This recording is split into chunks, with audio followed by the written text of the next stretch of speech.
My name is Sharin Wassouv and welcome to my teaching and learning episode.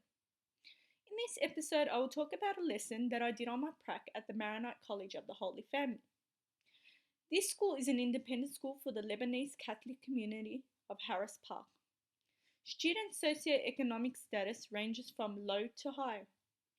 The topic of this lesson was life after death, and it was for my Year 8 class.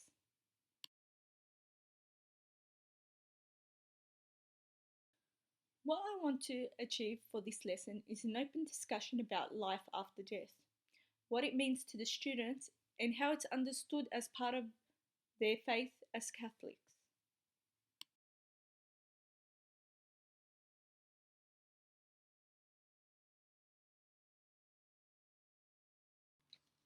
I have chosen to critique this lesson through the learning theories we've learned throughout this semester.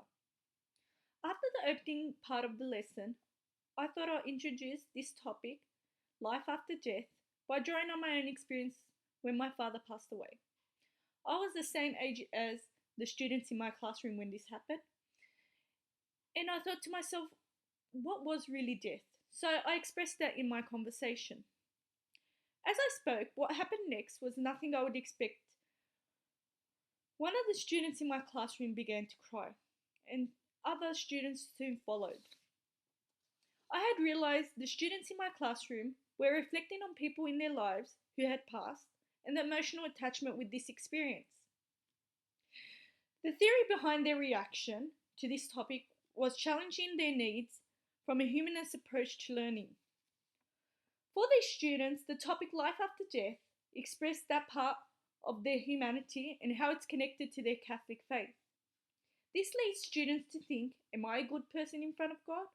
Or will I go to heaven if I die? Maslow describes this in his hierarchy of human needs. Students look at their faith as part of their safety, protection, and security.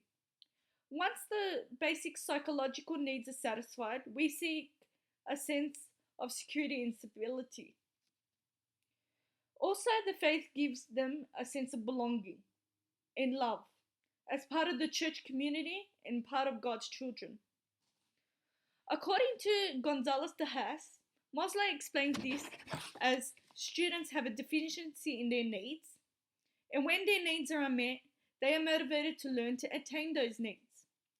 Students became intrinsically motivated as a personal interest to learn about how they can contribute to their own personal salvation, their faith, and hopefully into heaven when they die.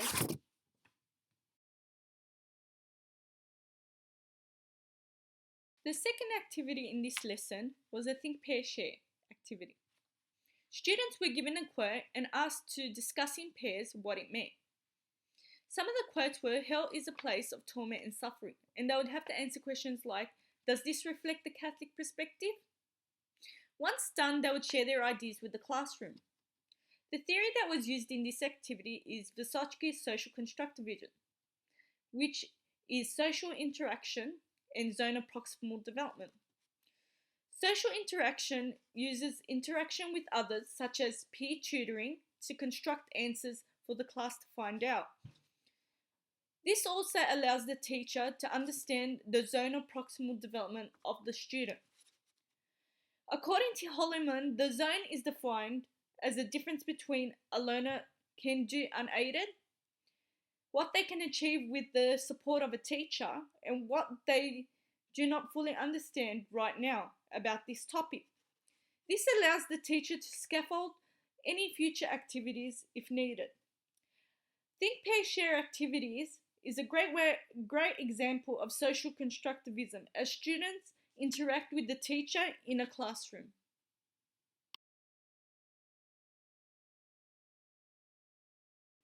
The students' reaction to the content was a great indicator to the students' engagement with the topic. The response by the students crying and the response to the Think, Pair, Share activities, I felt as a teacher the students wanted to know more and were emotionally attached to the topic.